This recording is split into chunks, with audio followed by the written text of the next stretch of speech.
السلام علیکم ورحمۃ اللہ وبرکاتہ۔ نبی اکرم صلی اللہ علیہ وسلم نے فرمایا،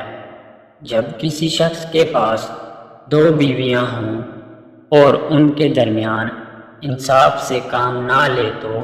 وہ قیامت کے دن اس حال میں آئے گا کہ اس کا ایک پہلو جھکا ہوا ہوگا۔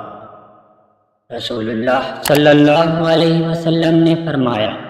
ایمان میں سب سے کامل مومن وہ ہے جو سب سے بہتر اخلاق والا ہو، اور تم میں سب سے بہتر وہ ہے جو اخلاق میں اپنی عورتوں کے حق میں سب سے بہتر ہو۔ نبی اکرم صلی اللہ علیہ وسلم نے فرمایا، جو عورت بھی دنیا میں اپنے شوہر کو تکلیف پہنچاتی ہے تو جنت کی بڑی آنکھوں والی حوروں میں سے اس کی بیوی کہتی ہے، تو اسے تکلیف نہ دے، اللہ تجھے ہلاک کرے،